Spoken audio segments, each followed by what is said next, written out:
Hello, কেমন আছো সবাই? আশা করছি সবাই ভালো আছো। আমিও ভালো আছি। তো আমি দীর্ঘ ৭ দিন পর আমার বারান্দাতে এসেছি। আর এখানে হচ্ছে আমার ৭ দিন পর আসছি। মানে হচ্ছে কিছু গাছ মরবে বা কিছু গাছ খারাপ হয়ে যাবে আর কিছু গাছ ভালো গ্রোথ দিবে বা সুন্দর হবে। এটাই আসলে স্বাভাবিক বাগানের ক্ষেত্রে, যেহেতু অনেক দিন পর এসেছি। প্রথমেই হচ্ছে আমার এই যে মঞ্জুলা পথস, এটা কিন্তু খুব ভালো গ্রোথ দিয়েছে মাশাআল্লাহ। প্রতিটা পাতা অন্য পাতাগুলোর তুলনায় খুবই বড় বড় হয়েছে আর খুবই সুন্দর হয়েছে, তোমরা কিন্তু দেখতেই পাচ্ছো। তো এই যে তোমরা দেখতেই পাচ্ছ। তো তারপরে হচ্ছে আমার ভ্যারিগেটেড ট্রিও প্লান্টটা, এটা আমি যাওয়ার সময় দেখছিলাম অনেক ছোট ছোট ছিল এই বাচ্চাগুলো, এখন মাশাআল্লাহ অনেকটা বড় হয়ে গেছে। তো তারপর হচ্ছে আমার জিজি প্লান্ট, এটাও কিন্তু অনেকটা ছোট ছিল। আর ব্ল্যাক জিজিটা তো মরেই গেল বাচ্চাটা। আর এটা অনেক ছোট ছিল, বাট এখন পাতা মনে করেন বের হবে, এখনও হয় নাই, আরও কয়েকদিন সময় লাগবে আর কি তার পাতাগুলো বের হতে আর গাছটা সম্পূর্ণ। আর এই গাছ, এটা হচ্ছে যে পাতাবাহার, এটাও কিন্তু গাছটা খুব সুন্দর।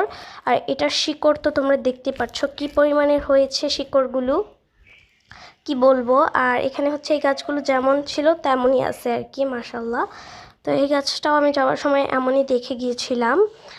তো তারপর হচ্ছে যে আমার এই এনজয় পথসটাও কিন্তু মানে যেহেতু শীতের সময় এগুলা খুবই ভালো গ্রোথ দিবে, তাই দেখতেই পাচ্ছেন খুবই বড় বড় পাতা হয়েছে আগেগুলোর তুলনায়। আগে কত ছোট ছোট পাতা ছিল, এখন মাশাআল্লাহ অনেকটা বড় পাতা হয়েছে।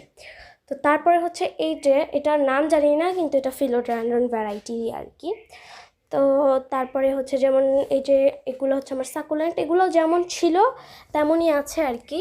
এগুলো কোনো খারাপও হয় নাই বা ভালো কোনো গ্রোথও দেয় নাই। এই যে এটা ভ্যারিগেটেড জেড প্লান্টটা ছিল, এটাও কিন্তু আগের মতো নিচে আছে। আর এটা আমি দেখে গেছিলাম স্টিক বের হচ্ছে, এখন কিন্তু স্টিক বের হয়েও গেছে। আর এটা হচ্ছে ফ্লাওয়ার সাকুলেন্ট, এটা হচ্ছে জেড প্ল্যান্ট, এগুলো যেমন আছে ঠিক তেমনই আছে। প্রায় গাছই কিন্তু যেমন ছিল তেমনই আছে, যেহেতু এখন শীতকালীন তাই আর কি। তা তো এখানে হচ্ছে এই যে স্নেক প্লান্টটা, এটাও কিন্তু এটার বাচ্চাটা যেমন ছিল এমনই। আর স্নেক প্লান্টের পাতা থেকেও কিন্তু বাচ্চা দিচ্ছে, এটা খুবই সহজ একটা কাজ, এখানে ভিডিও দিব। আর এখন চলেন দেখাই কোন কোন গাছগুলোর আসলে খারাপ গ্রোথ হয়েছে। তো এখানে হচ্ছে আমার সবগুলো গাছে আসলে ঠিকঠাক আছে। খারাপ গ্রোথের মধ্যে এটা পড়তেছে, এটার মানে পাতাগুলো শুকায় গেছে, মানে কীভাবে বাজেভাবে শুকাইছে আপনারা দেখতেই পাচ্ছেন কেমন হয়ে গেছে পাতাগুলো।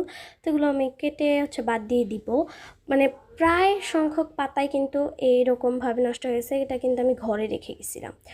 আর মানে ঘরে